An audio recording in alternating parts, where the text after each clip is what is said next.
Olá, tudo bem? É um prazer estar de volta aqui com vocês. Nós aqui estamos fazendo o podcast do Centro Universitário Farias Brito. E hoje nós temos um tema muito importante, que é a revolução digital, inteligência artificial. Como é que nós estamos no Ceará, no Brasil, em relação ao mundo? E para isso nós convidamos dois professores bastante conhecidos e reconhecidos aqui no Ceará. Professor Mauro Oliveira. Professor Mauro Oliveira foi reitor do Instituto Federal do Ceará. Ele foi secretário de Telecomunicações do Ministério das Comunicações aqui em Brasília, trabalhou em Brasília, no Ministério durante muito tempo. Foi também secretário adjunto da Secretaria de Ciência e Tecnologia aqui do Governo do Estado do Ceará. E ele coordena, hoje professor no Instituto Federal de Paracuru, né, continua no Magistério Federal, e também ele coordena o Iracema Digital. E eu queria já depois iniciar com essa pergunta, viu, Mauro? Você vai explicar aqui o que é o Iracema Digital, quais os objetivos, quem é que se congrega no Iracema Digital e por que ele existe. Eu acho que é muito importante a gente saber disso. Professor Elano, né, professor, tem um currículo, viu, Elano?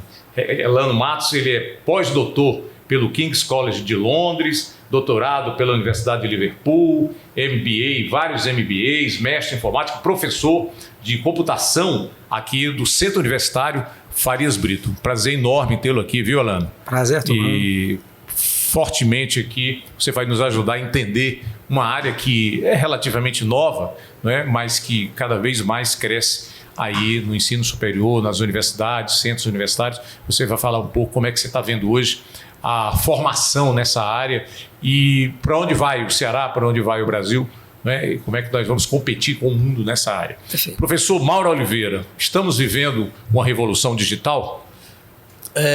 Mais do que isso, né? O que poderia ser mais do que isso? É porque tem um lado que é fantástico da evolução tecnológica, mas tem um lado preocupante, Arthur. Eu queria registrar o prazer de estar aqui com você, né? Uma figura muito importante na educação cearense. Eu fico Obrigado. Orgulhoso com esse convite. Também ao lado do Elano, já nos conhecemos, né? Estava até falando aqui para ele, fizemos o pós-doc do King's College, que é o lugar, eu acho, onde a turma começou a falar de DNA, né? Sim, Você passa na frente do King's College em Londres, ele está lá, eles acho que ganharam um prêmio Nobel nessa área. E você também teve em Liverpool, né? Quer dizer, você foi lá para os Beatles, né? As músicas dos Beatles por lá. Mas, Arthur, olha só para poder contextualizar, eu acho que a escola, né? Você que segue lá o Iracema Digital, a gente tem dito que a gente acredita que a universidade ela tem um papel, né? Um papel que, de repente, poderia ela chamar para si nesse momento esse papel de estar à frente da sociedade, né? Eu até tenho uma frase que eu tenho no meu livro, em que uma escola, né, Lato Sensu, escola Lato Sensu, que é o retrato da sociedade, não serve para ela, né? E nessa frase, o meu sentimento é exatamente de que a expectativa é que a escola esteja à frente da sociedade. E ela não tem estado. Eu tenho dito várias vezes que ela não tem feito o dever de casa. Nós assistimos aí 3 revoluções que ela não percebeu, né? A primeira delas é a da web, né? A web, ela quebra, mas ela quebra de uma maneira assim, que era para a escola ter tremido, né? Na época que eu era do liceu, do Ceará, quando a gente não queria ter aula, ele dizia, vamos esconder o livrinho do professor.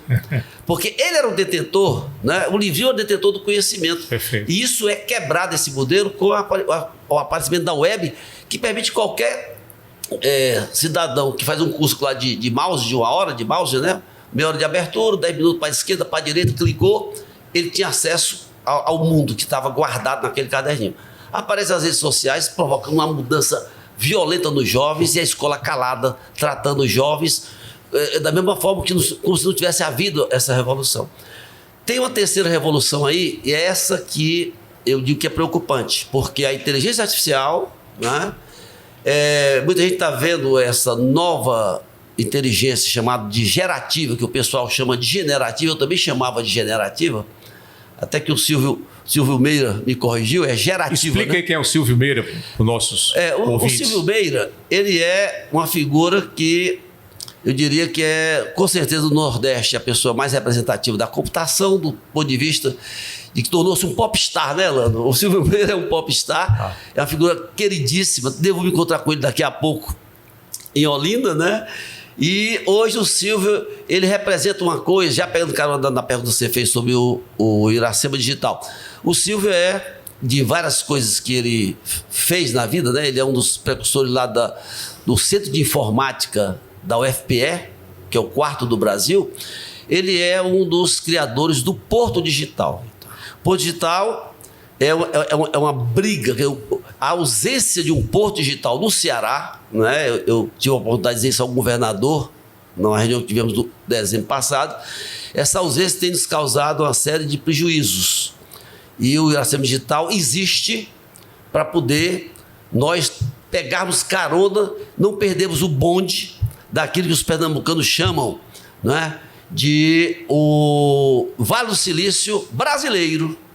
E o fazem com muita competência, inclusive com um marketing muito apropriado. Para voltar agora à história, eu acho que está havendo uma coisa muito doida, né?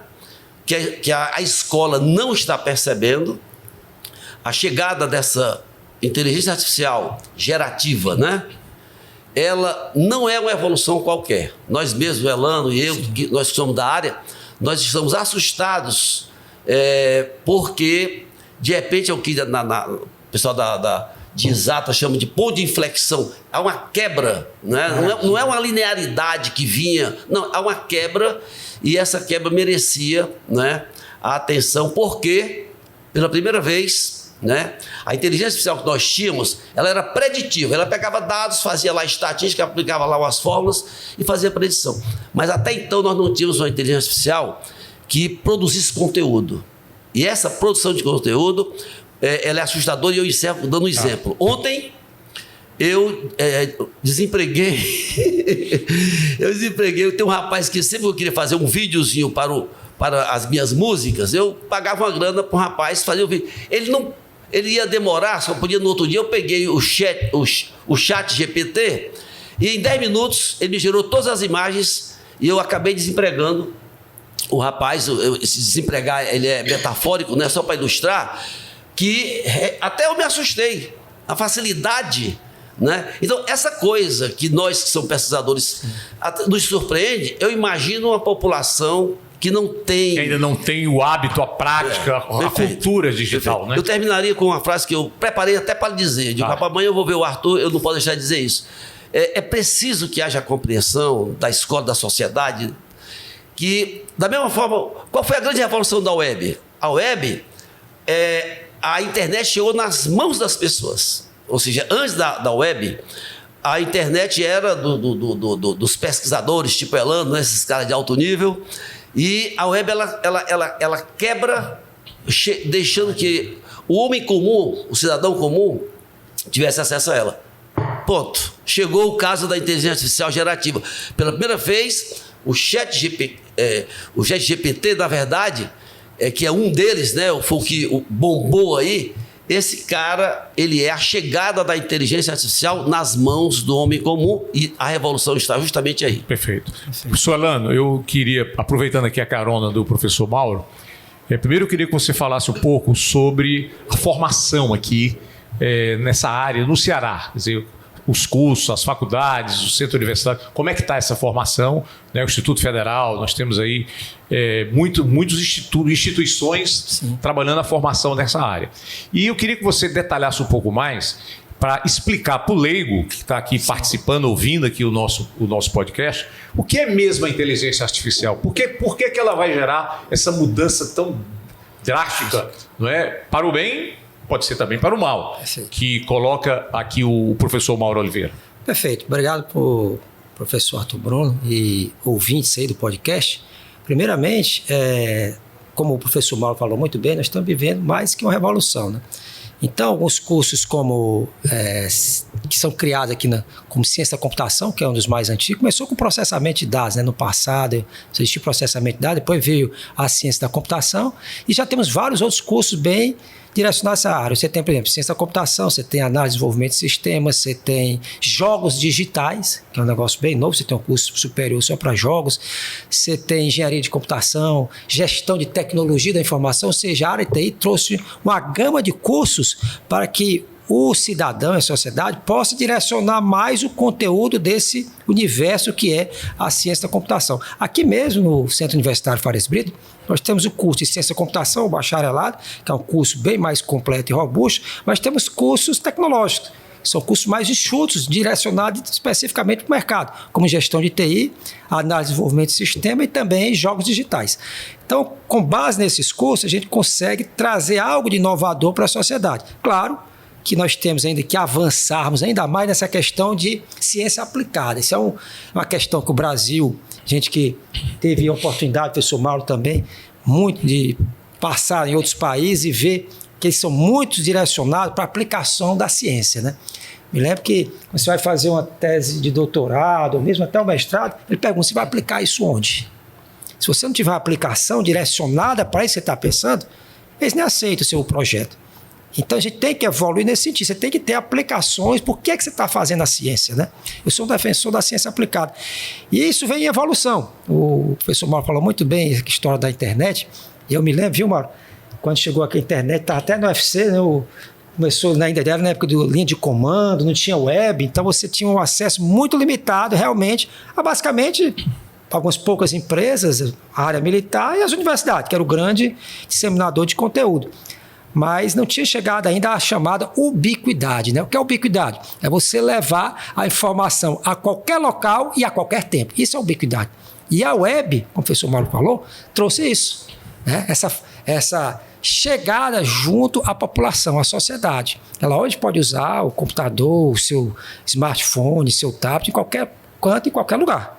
Isso é uma realidade que os cursos trouxeram e que a tecnologia avançou e chegou à população. Mas, continuando já a segunda parte da pergunta, a questão da inteligência artificial. Isso é um tema que a gente já vem estudando há algumas décadas, não é um tema tão novo, né? Na verdade, o primeiro encontro onde surgiu a palavra inteligência artificial surgiu em 1956, no Dartmouth College, com o Marvin Minsky e o John McCarthy, né? E isso aí foi um termo que foi utilizado, e ali vinha aquela IA tradicional, que a gente chama de IA clássica, ou alguns chamam de IA fraca, onde você tem um conjunto de regras que você impõe, axiomas, e a partir daquelas regras, axiomas e alguns cálculos e fórmulas, você vai produzindo raciocínio e inteligência a partir dali, né? Então isso veio já há algumas décadas sendo feito e tivemos sucessos promissores em algumas áreas, como sistemas especialistas, redes neurais, algoritmos genéticos, que não é novo e tem sido usado e com sucesso. Todavia, aí vem mais uma vez um ponto que o professor Mauro colocou, mas muito bem marcado, que foi a questão do surgimento da IA generativa ou IA gerativa, né? Que a questão é a seguinte, já que você tinha antigamente, na IA fraca ou IA tradicional, um conjunto de normas, regras, para você tomar a decisão, raciocinar e até aprender, né? Isso, não vou dizer que não teve sucesso, não teve muito sucesso, muitas coisas foram feitas.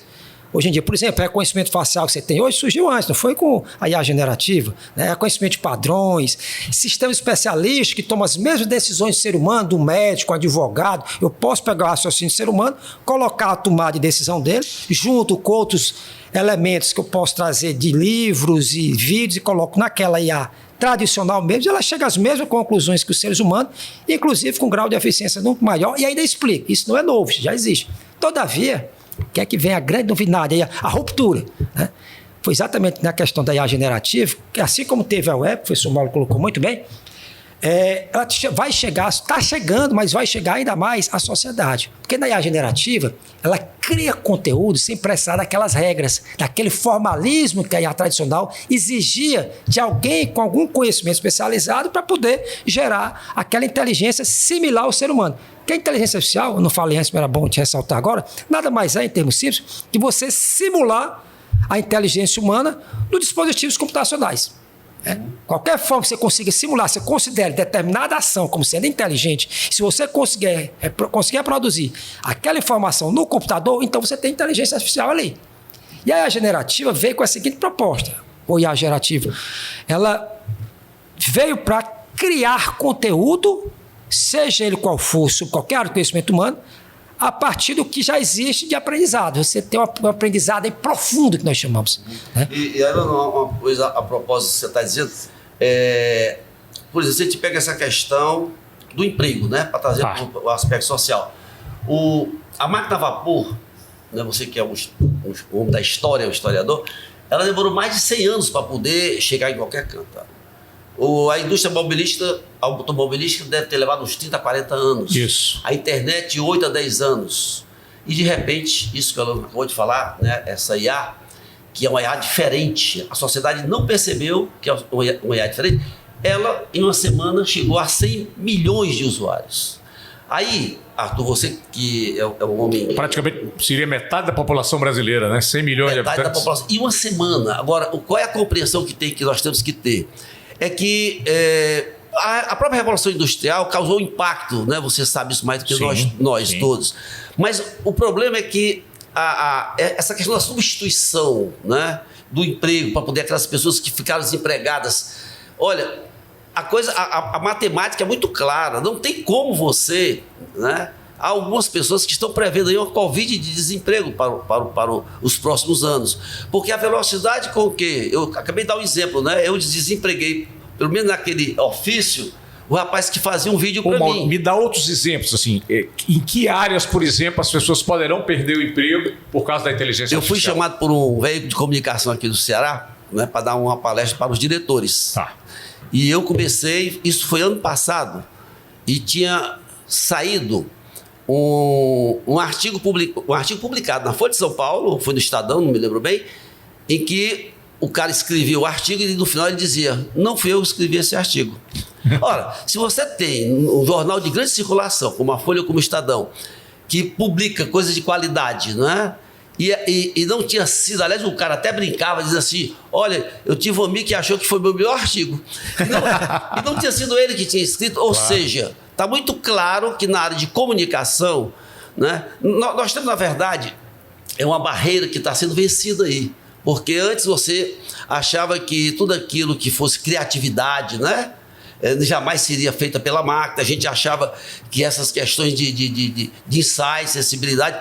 Olha, isso aí está caindo por terra. Mas eu queria só terminar a questão do desemprego. Tá. A sociedade precisa, e países como o nosso, que é a economia baseada em commodities, nós temos que entender que esse problema do desemprego ele vai ser muito mais grave em países, eu vou chamar de subdesenvolvidos, porque quem tem o IDH como o nosso, né?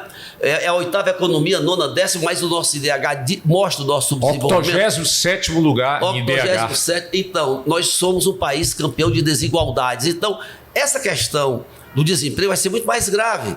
Porque hoje, a maioria das startups, por exemplo, nos Estados Unidos, mesmo na Europa, já começam a usar essa facilidade do ChatGPT. Porque é cultural também. Por exemplo, hoje eu vou dar uma aula, minha primeira aula hoje no IFCE, em todas as turmas, não interessa qual é a turma, eu vou simplesmente pedir os alunos para usarem o ChatGPT para responder as perguntas que o próprio ChatGPT faz, e eu vou levar uma discussão para eles entenderem os impactos. O que nós estamos conversando aqui, olha a coincidência, né? Ou não existe coincidência. O que nós estamos falando aqui nesse nosso podcast, né? Brilhante iniciativa sua, é tema da minha aula de hoje. E eu achava que todas as... Fica logo uma sugestão aqui para o Farias Brito. Todas as instituições de ensino deveriam fazer o seguinte: olha, o estudante era a primeira pessoa que deveria conhecer essa revolução, os aspectos positivos e negativos. A sua pergunta, então não tenho dúvida, aliás, não sou eu que digo, todas as profissões, todas, que dependem só de conhecimento, estão ameaçadas. Um advogado, por exemplo... Por exemplo, existe até... alguns exageros, o cara diz, vai fazer direito? Desista. É uma maneira do cara dizer, todas as profissões, evidentemente que aquelas profissões em que a questão da relação interpessoal, como um psicólogo, ou mesmo assistente o médico, social, né? Assistente social, evidentemente, a enfermeira, né? Certo. Mas nós estamos tendo uma força de trabalho afetada, como nunca aconteceu, e eu repito, para passar aqui a palavra para o Elano, nessa questão, assim, é assustador quando você tem 100 milhões de pessoas em uma semana tendo acesso a uma coisa, e não é por acaso, é porque essa coisa ela é capaz de produzir um conteúdo que até então, como disse o Elano, a IA não fazia. A IA reconhecia padrões, mas ela não gerava. Você pergunta, faz a mesma pergunta 10 vezes, ela responde 10 formas diferentes. E mais ainda, não é ela, porque ela não existe como pensamento. Simplesmente é uma síntese que ela faz do que ela leu, de bilhões de páginas que ela leu. Perfeito. Lembrando aqui o nosso ouvinte que IA, quando eles falarem IA, é sempre inteligência artificial, né? Inteligência artificial, IA. Suelano, como é que você vê essa questão que o professor Mauro coloca? Eu queria até continuar a questão dos exemplos, foi muito bem posicionado, professor Arthur Bruno, que nós temos aí grandes avanços nas mais diversas áreas. Um que você falou e até estava já na minha cabeça aqui, que você pode usar em qualquer área de conhecimento a IA gerativa. Tá? Uns mais, outros menos. Tá. Vou dar alguns exemplos para você bem rápido. Um advogado, que era o primeiro exemplo que eu ia dar, você já cantou a pedra. O advogado, quando ele vai fazer uma petição sobre qualquer área do conhecimento, seja na área empresarial, civil, criminal, trabalhista, você leva um conjunto de elementos que você estudou e que tem ali os códigos, as suas jurisprudências, os códigos, etc. E a partir dali você gera a sua petição. Hoje em dia, você pega com a IA generativa, como o ChatGPT, você tem outros como o ChatGPT, você tem o Bard, você tem o You, dentre outros mais, já estão começando a ser utilizados, são os concorrentes mais fortes do ChatGPT. Você pede, eu quero uma petição que faça determinado tipo de situações, com essas considerações, gere para mim. Em vez de você levar ali uma semana para fazer, ele vai te levar 1 minuto. Né? Então, ele vai sair bom. No primeiro momento, eu já uso bastante o ChatGPT, inclusive nas aulas, e ele não gera no primeiro momento algo tão interessante, mas você começa a conversar com o ChatGPT ou qualquer IA generativa dessa que eu falei, como o Bard, o You, ele vai melhorando a resposta dele. Aquela sua petição que você fez no primeiro momento não está legal, mas depois acrescente mais isso. Isso não ficou muito bom. Melhora essa parte aqui. No final de uns 5 minutinhos você conversando com ele, sai a peça bonitinha. Estou dando um exemplo aí do advogado. Tá? Outro exemplo. Se me permite, é muito bacana ver o que o Elano está falando, porque quando você vê o contexto de um profissional, ou seja, o cara tem tudo para ganhar com aquilo. No entanto, se você pega uma empresa que antes ia contratar 10 advogados ou 10 jornalistas, de repente ele percebe que um jornalista ou um advogado com essa nova ferramenta... O domínio da ferramenta. Aí com a consequência disso aí, se você não tiver uma estrutura, né, uma política, né, que agora já se fala até numa política global, já se fala até no Bolsa Família Mundial. Já se fala até nisso, coisa que eu não acredito, né? Que o modelo capitalista vai fazer isso, mas já se fala que o desemprego vai ser tão grande que você teria que, para poder a humanidade não chegar numa situação caótica, as pessoas terem uma garantia mínima, né, para subsistência. Isso é verdade. Esse exemplo aí que eu falei do advogado, a questão não é você querer tirar a profissão do advogado, mas eles vão ter que se adequar à tecnologia. A tecnologia chegou, e o que eu digo, eu estava até dando aula nesse instante, viu, Mauro, sobre isso aí, na parte de segurança da informação, e eu falei, a tecnologia é inexorável, que é inexorável, ela não volta mais atrás. Ela já chegou e é daqui para frente. Agora as pessoas e os empregos têm que se adaptar. Assim como o mundo mudou e alguns empregos realmente sumiram, existem vários exemplos aí, mas outros que não vão sumir vão ter que se adaptar. O exemplo que eu falei agora do advogado, a peça vai estar ali mais ou menos pronta. No caso do jornalista, trocador de ônibus não existe mais, né? Cadê o trocador de ônibus? Assessorista. Assessorista, que é o trocador de ônibus. Não tem mais. Então, você... digitador de computador, antigamente... Digitador, era uma profissão, digitador. Da TI. O antigo datilógrafo. Agora, um exemplo, só para você ter ideia de onde está ainda a evolução da IA, você pegar profissões como... Você pega aí, falei do advogado, o professor Mauro falou também de jornalista. Vou dar outro exemplo que rapidamente, antes por exemplo que eu quero dar, que o profissional, por exemplo, da área de saúde, da área de nutrição. Minha esposa é nutricionista. Certa feita, ela disse, estou preparando aqui uma dieta assim assada. Eu digo, vou perguntar o ChatGPT para fazer essa dieta. Porque eu uso muito o ChatGPT. Até porque eu sou professor de IA, então, por lá, eu fiz a dieta, mas o que mais tem? Não saiu muito bom, mas você precisa de mais o quê? Precisa mais disso, isso, quantas calorias? O que é que você compra? E fui montando a dieta. Mas saiu muito boa no final. Ou seja, não quer dizer que vai desempregar, mas as pessoas vão ter que se adaptar. Mas será, aí eu pergunto, Elano, né, retornando à questão da velocidade com que as tecnologias do passado aconteceram e não se conseguiu. Houve um sofrimento grande da sociedade inglesa, por exemplo, na Revolução Industrial. A minha preocupação, eu queria até que vocês fossem mais otimistas do que eu, é que a velocidade com que está chegando não vai permitir, em especial, vai afetar todos os países, mas em especial nos países com IDH 87, como disse o Bruno, de fazer com que, por exemplo, a quantidade de jornalistas, que a gente falou há pouco, ou advogados, que vão perder os futuros, não é? Os futuros que estão se formando. Será que a sociedade tem mecanismos para fazer essa substituição e não haver uma massa de desempregados? Eu diria que não. Porque já se percebe, né? E olha só, se percebe a velocidade com que países como o Brasil está entrando nisso, deixa a desejar. As empresas, por exemplo, mesmo do sul do país ou mesmo no exterior, que já fazem isso, todo mundo hoje está usando o ChatGPT para melhorar a sua interface homem-máquina.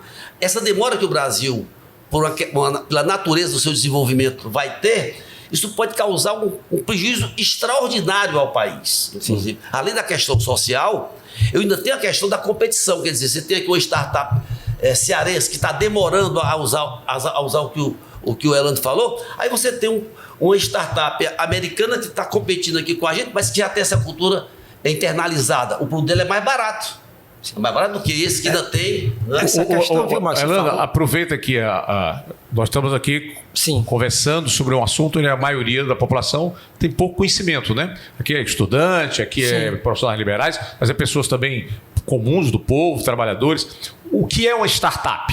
Vocês estão falando muito em startup. Explica aí para o nosso público o que é uma startup. Por que ela é tão importante hoje? Por que é importante estimular o aparecimento de novas startups? Startups são empresas onde você cria ali para fazer um determinado tipo de produto, criar um produto ou um serviço, mas de forma acelerada, onde que usa a tecnologia da informação como a mola propulsora para criar aquele produto ou serviço e colocar para o mundo. Então você tem um processo de aceleração que leva muito menos tempo se você trabalha todos os passos como deveria. Então você que hoje em dia você tem, em vez de ter todo aquele formalismo para criar uma empresa, você cria uma empresazinha simples de tecnologia para você gerar um produto que leva questão de semanas em vez de meses ou anos. Perfeito. Para poder. Então isso é startup. Perfeito. Acelerado. Perfeito. E voltando para aquele exemplo do Mauro, eu sou um pouquinho mais otimista, mas me preocupo também, viu, Mauro?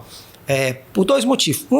Vou finalizar o outro exemplo que é o que eu gostaria. Não é só a questão, né, de você gerar ali um conteúdo textual, ou a imagem, ou um texto, ou você pedir para fazer um samba com a letra tal, ele vai fazer o ChatGPT, porque está falando tão perto do carnaval, ele vai fazer um samba, vai fazer muito bom, com harmonia, com tudo que você quiser. Mas eu vou além. E eu uso nas minhas salas aqui no Farias Brito. Eu sou professor também de engenharia de software. Então, eu ensino os alunos a construir software. Então, obrigatoriamente, eu faço o aluno usar o ChatGPT. Eu chego e digo assim, olha, vocês hoje vão fazer um determinado tipo de simulação aqui, só que eu não quero que você faça em linguagem de programação, me entregue semana que vem, não, eu quero que você faça agora, durante a aula. Por quê? Porque, para quem não sabe, o ChatGPT gera código de computador. Outra profissão que está tremendamente ameaçada, o programador. Mas isso já vem de longa data. Eu dou aula de software também há algum tempo. Eu sempre disse, ferramentas case, que é de apoio do computador, já existe há bastante tempo e a gente pode tirar ali o emprego dos programadores. Não do analista, aquele cara que está mais ali buscando as regras de negócio para depois passar para a pessoa programar. Esse é, como ele falou muito bem, a questão do serviço social, né? Aquela pessoa que está mais ali diretamente. Meu analista de sistema, o programador é uma profissão que vai ter que se readequar. Porque o ChatGPT, você escolhe, eu quero fazer um programa que faça um controle de estoque ou que gere um controle acadêmico com as seguintes características na linguagem tal. Então, se você levar um mês ou 6 meses, ele vai fazer em questão de minutos ali. Claro, não vai sair tão bom, mas você vai adequando ali. Você vai adequando ali com mais... Você tem que conversar outra coisa. Essa IA generativa, você tem que conversar com ela. Pronto, e aí que eu tenho notícia boa para o Bruno. Ô Mauro, aproveita aqui, me dê aqui outra, vê se sai outra notícia boa. Você disse que esteve agora em dezembro com o governador. Eu recebi uma comitiva, né? Isso, do Iracema Digital. Perfeito. E eu vou aproveitar e te perguntar para que você teve a experiência nacional, você foi secretário de Telecomunicação do Ministério das Comunicações, você foi reitor do Instituto Federal, professor há décadas e na ativa, sempre atuante, não só dentro da academia, mas fora. Criou o Pirambu Digital, e se falasse aqui dessa experiência. O que é que o Ceará tem que fazer? Qual é o nosso dever de casa? O que é que o Ceará tem que fazer para acompanhar, para não perder o bonde da história nessa área que nós estamos tratando aqui? Essa pergunta é fundamental. Eu queria só terminar aquela outra que eu te falei da boa notícia. Essa história do que o Elano colocou, de você estar conversando com o chat para poder ele te dar uma coisa mais próxima, tem um nomezinho técnico, é o prompt, não é? O prompt é você criar um cenário. Por exemplo, nessas fotos que eu gerei para a minha música, que eu ia pedir alguém para fazer, a primeira não saiu legal. Aí eu fiz exatamente o que o Elano disse. Eu pedi para ele de colocar a Praia de Iracema, colocar... Então, isso aí que chama-se engenharia de prompt, é algo que ia ser obrigatório, vai ser nas escolas, né? É uma boa notícia para o pessoal de humanas, porque a ideia é o seguinte, se antes você tinha algo que era intrínseco do profissional, e agora ele tem essa ferramenta, quanto mais ele tiver uma cultura generalista, né? Então se ele for um cara que tem conhecimento de filosofia, de história, renascimento, isso faz com que o prompt dele seja mais rico. Perfeito. Então a notícia é o seguinte, atenção escola, vamos aumentar a carga da formação propedêutica. Isso é muito importante e quem fizer isso mais rápido vai estar fazendo o que o Harari diz, né? O Harari assustado com essa história. O Yuval Harari, que é um grande professor da Universidade Judaica lá em Israel, Jerusalém, né? Exatamente. Tem um livro que todo mundo deve ter ouvido falar, que é o Sapiens, né? O Sapiens. Mas o último dele, que é o 21 História para o Século XXI, excelente. Ele diz uma coisa importante para a escola, né, perceber. Ele diz o seguinte... na linha do que nós estamos conversando, é o seguinte, como é que você, adulto, quer dizer para o jovem que você está ensinando como é que vai ser o futuro, se você não sabe que futuro é esse? E ele ainda diz, mas no passado você sabia, adulto, porque a tecnologia demorava, mas agora, como é que você vai dizer para ele o que é o futuro? E aí ele dá uma saída. Ele diz que a única saída para a escola ser coerente com a missão dela é ajudar o jovem a se reinventar. E por que isso é bacana? Porque fortalece o que eu acabei de falar. Na hora que você tem uma formação mais propedêutica, uma formação mais generalista, você está ajudando o jovem. Olha, se essa minha profissão aqui de advogado não der certo, eu tenho mais facilidade porque eu não fui educado só nessa direção. Perfeito. Então é um pouco na linha, essa era a notícia boa. Em relação ao Ceará. Estado... Arthur, vamos aqui lembrar que o Ceará tem se falado muito do hub de comunicação. O Ceará, todas essas linhas, é um tronco, chegada aí de cabos submarinos talvez Fortaleza seja a cidade que no Brasil que receba mais cabos submarinos. No mundo, né? Eu acho que é a primeira ou a segunda do mundo, mas isso aí é um fato, digamos assim, geográfico, né? Geográfico, eu diria que ele não foi nem para Recife, nem para o Maranhão, por uma questão geográfica. Porque nós somos mais próximos lá existe da até Europa, uma questão da África, até de ângulo, né? Porque o mar balança menos aqui em determinado momento. Perfeito. Mas você fez uma pergunta que é extremamente importante, sabe? Extremamente importante. Eu queria até que o aluno me ajudasse também nisso, porque nós ficamos felizes com a reunião com o governador. Ele teve a compreensão, né, de que nós estamos vivendo o seguinte: tem um cavalo passando na nossa frente. O Ceará precisa ter essa compreensão. Nós não tivemos essa compreensão ainda. O Ceará, eu até mostrei dados para o governador e disse, governador, esses dados aqui, eles infelizmente não são nossos, são do Recife, onde esses dados sobre faturamento, né? Faturamento das empresas em TI, quantidade de profissionais envolvidos, quantas empresas, isso está no site deles. E o Ceará não sabe. Então é urgente, eu aproveito aí essa oportunidade fantástica desse podcast para dizer o seguinte, e não é uma responsabilidade só do governo, né? Eu acho que eu tenho muita confiança nas universidades, nas instituições de nível superior, né, da qual se enquadra o Centro Universitário Farias Brito. É preciso que a gente tenha uma compreensão, e essa compreensão pode sair da sociedade organizada, não necessariamente tem que ser do governo, de que é uma questão socioeconômico. Você quer diminuir desigualdades? Não tem como diminuir desigualdades se você mexer no social e não se mexe no social sem mexer no econômico. Então, essa questão por exemplo, cadê a rapadura eletrônica? Pegar aqui a sua rapadura eletrônica, isso aqui que custa 2,4, o dele deve ser de 10 mil reais. Você está falando do celular, viu? Esse celular... Rapadura eletrônica é ótimo. Esse celular que a gente paga 2,4, 10 mil reais, isso aqui tem, tirando os impostos, tem zero de tecnologia nacional. Ele serve, sabe para quê? Para manter a qualidade de vida dos nórdicos, dos coreanos. Ou seja, isso é o novo colonialismo, cara. Perfeito. É o novo colonialismo sem nenhum discurso ideológico. Tá. Mas se a gente tem aqui uma coisa que faz com que a gente fique fabricando laranja, fabricando boi, né? Commodities, né? Para poder pegar essa grana toda e pagar uma tecnologia que garante a qualidade de vida desses caras, isso aí me parece, você que é historiador, sim, muito mais com um tipo de colonização, né, até mais inteligente, né? E isso não é perceptível, às vezes, pela sociedade. Perfeito. Elano? Não, tá só complementar o que o professor Mauro falou. Realmente, você ter tecnologia, a gente tem que estar preparado para poder usar. Porque uma coisa que eu sempre digo, viu, Mauro, também, é a questão de ter que produzir mercadorias e serviços com valor agregado. Enquanto a gente continuar produzindo commodities para exportar para os países envolvidos, a gente vai continuar sendo ali um mero fornecedor de matéria-prima para os outros realmente usufruírem do grande valor econômico do que tem. Né? Nós estamos propondo inteligência. Mas só que nós temos gente capacitada. E a universidade, na minha opinião, é o celeiro da geração de conhecimento. Claro que começa no ensino infantil ali, mas vai à universidade onde você produz realmente algo que a sociedade já pode ali aproveitar no dia a dia.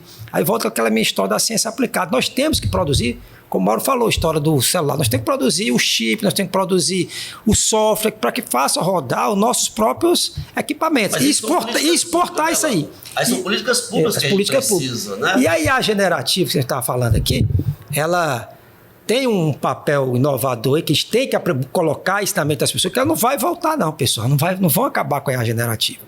Nós temos que aprender, fazer o que as pessoas usem. Como eu falei, aqui dentro do Centro Universitário Farias Brito, a gente tem essa consciência e os professores sempre usam, na medida do possível, que puder de IA generativa. Até porque os alunos precisam ter essa cultura, nós não temos que ter medo.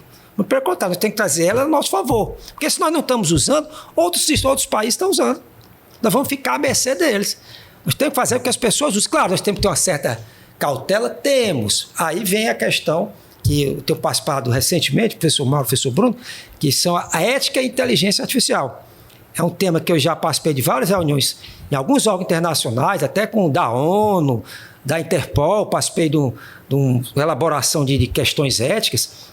E é um tema preocupante. O Brasil também ainda não atentou para isso, né? Ela não atentou ainda para você usar a ferramenta e nem como você ter esses princípios éticos basilares sendo cumpridos. Tá. Né? A gente tem que ter isso na mão também. Até porque, voltando ao mote inicial da nossa conversa, essa questão do desemprego, apesar de ser o mais otimista do que o professor Mauro, mas isso vai acontecer.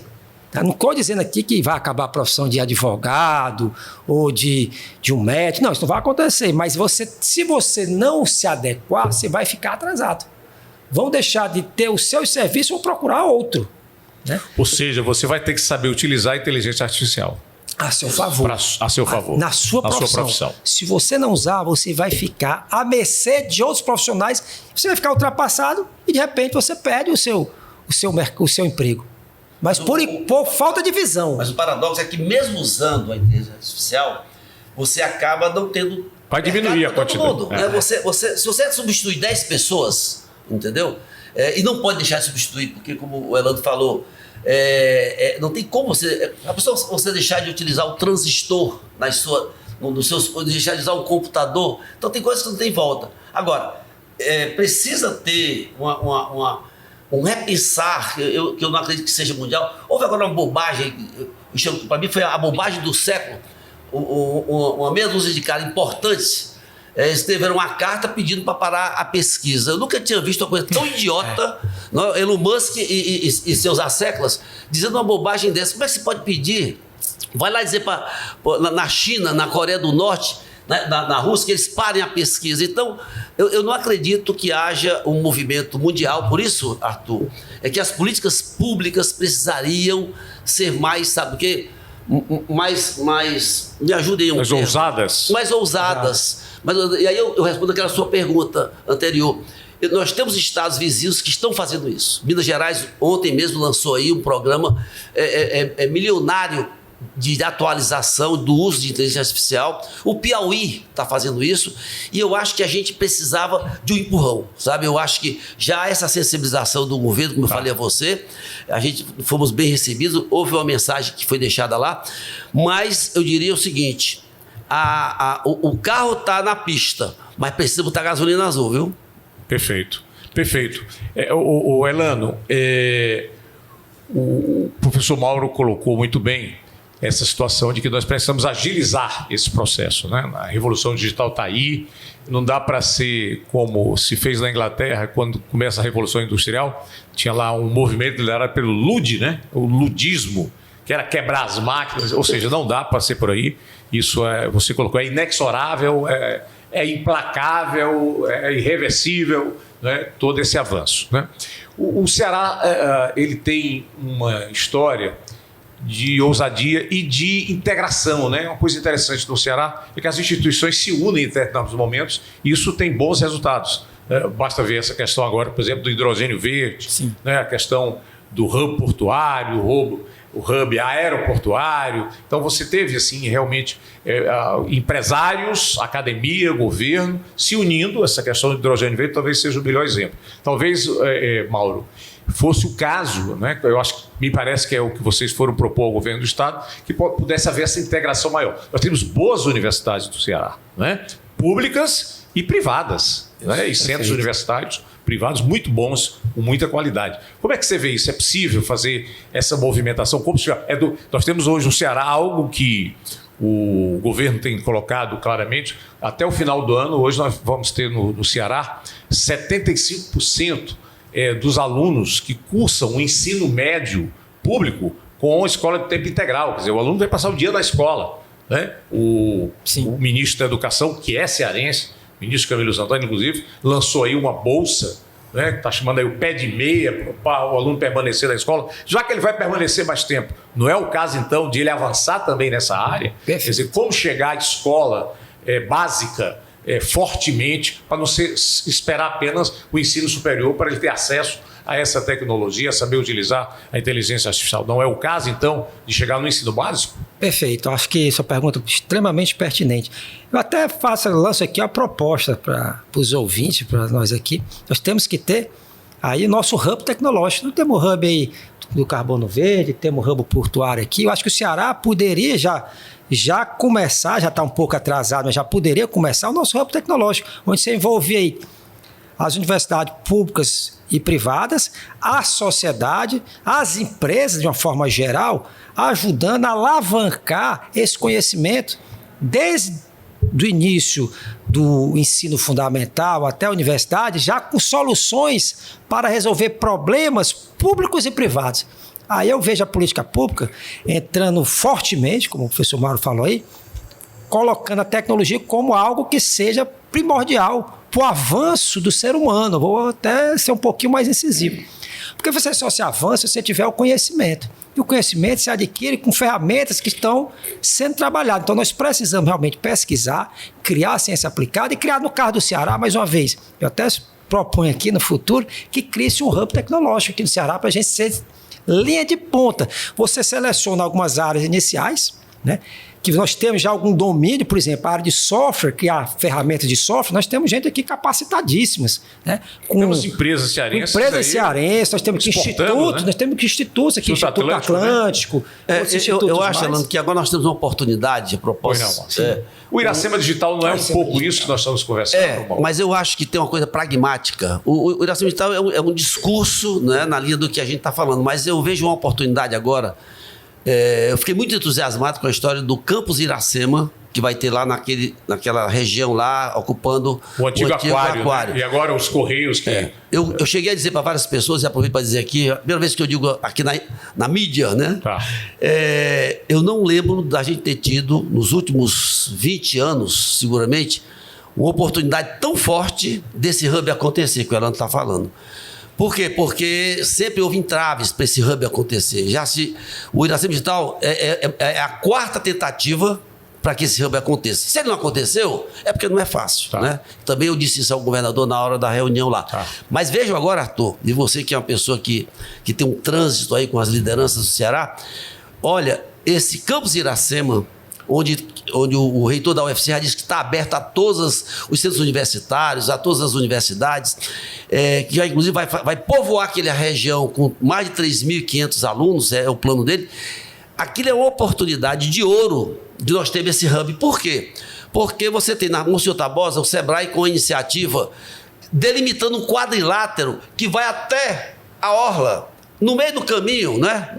No meio do caminho tem um aquário no meio do caminho. Então nós temos agora uma oportunidade de transformar o que foi um problema em um grande elemento de desenvolvimento pelo aspecto, digamos assim, eu diria até aquele propedêutico que eu falei, porque a ideia da UFC é levar o ICA, né? Que é o pessoal lá da Instituto de Cultura e Arte, Cultura e Arte, mas também levar fortemente a questão da inteligência artificial. Sim. Então o Ceará tem, né? Eu acredito que o governador, pelo entusiasmo que houve lá naquela solenidade, que você estava lá, estávamos lá, de nós termos, viu, Elano, esse hub, porque tem uma coisa pragmática acontecendo, essa coisa é forte, ela é forte porque, olha só, de um lado você tem todo o Centro Dragão do Mar, né? O Centro Dragão do Mar que já é um local extraordinário que nós temos, então do lado você tem talvez o maior ponto turístico do Ceará, que é a beira-mar. Você tem o centro da cidade, você tem então tudo para nós fazer. Agora, é dessa vez, Arthur, vai o racha. Se dessa vez não acontecer, eu vou ficar muito preocupado. Eu passei recentemente, agora, nesses dias ali pela Avenida Monsenhor Tabosa, onde nós tínhamos ali um comércio pujante, né? Fábricas, né? De sapatos, cintos, roupas. Locais, né? Ali está acabado por causa das feiras, né? Ali não é um espaço... As feiras, me permite só um comentário. A minha filha comprou um mouse pela Amazon. Eu digo, minha filha, como é que você compra um mouse pela Amazon? Pai, chegou em um dia. Então, pessoal, é o seguinte, tem uma realidade acontecendo, né? Os shoppings, inclusive, eles que se cuidem. Então, diante desse contexto, eu só dizer o seguinte, qual é a ideia do Sebrae, né? É transformar, induzir que aquelas micro lojas, microempresas, elas tenham a inovação que o Elano falou, elas virem startups. Perfeito. Elas podem virar startup, inclusive, na economia criativa delas. Não precisa ser produtoras de tecnologia, mas usuárias de tecnologia. Perfeito. Se elas não usarem, Arthur, a gente vai ficar nesse atraso, né, perdendo o bonde, né? O bonde vai passar, né? Perfeito. Elano, eu queria que o nosso tempo aqui já está, infelizmente, chegando ao fim. Eu queria que você pudesse deixar aí o recado final. O que é que você gostaria de ter como proposta, como ideia, para que o poder público, as autoridades municipais, estaduais, federais, pudessem adotar, pudessem ir nesse sentido? Por onde é que você acha que... Qual é o rumo? O que fazer? Perfeito. Primeiramente, a sociedade tem que entender que nós precisamos integrar, de integração. Ninguém faz nada sozinho. O setor público precisa do setor privado, precisa ali do terceiro setor, todos têm que estar unidos com um propósito.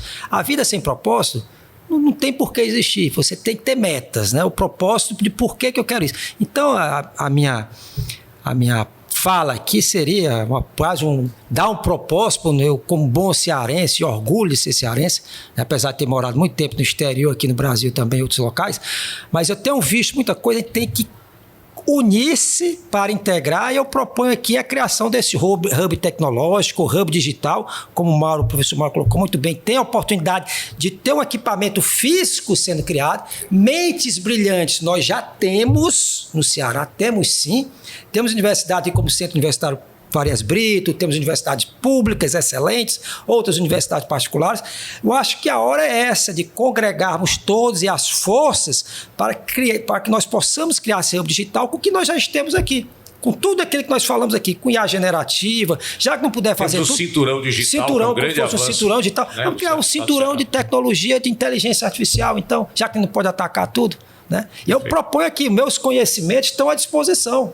Que não são poucos. Estou à disposição. Tivemos aqui uma breve mostra que não são poucos.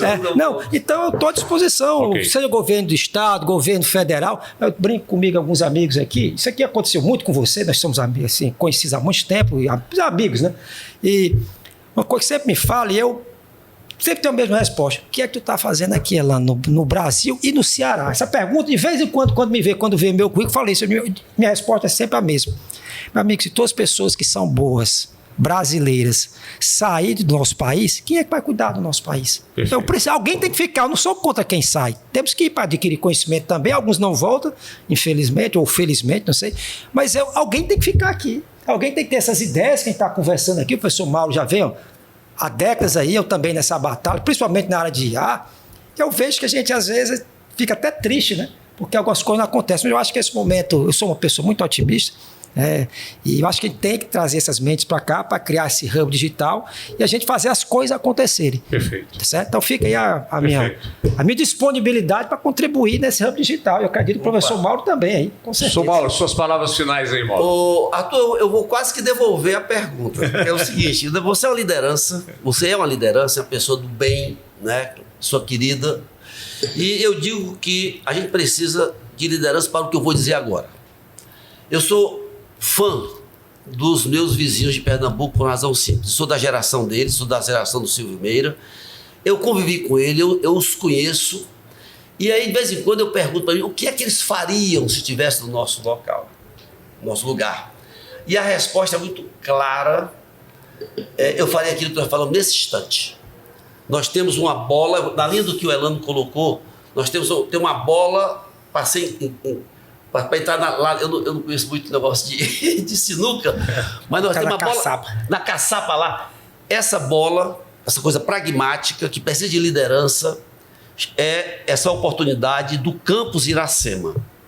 Foi uma grande jogada, há um entusiasmo, né? Agora, precisamos de liderança para poder ajudar, né, a própria UFC a ter uma dimensão do tamanho que a oportunidade oferece. E é isso que faria os nossos vizinhos pernambucanos, que fizeram coisa muito mais difícil. Eu arriscaria dizer 10 a 20 vezes mais difícil. Fui pegar uma região inóspita, que era um lugar de prostituição, um lugar abandonado, né, de certa forma, e transformaram, botaram fibra ótica.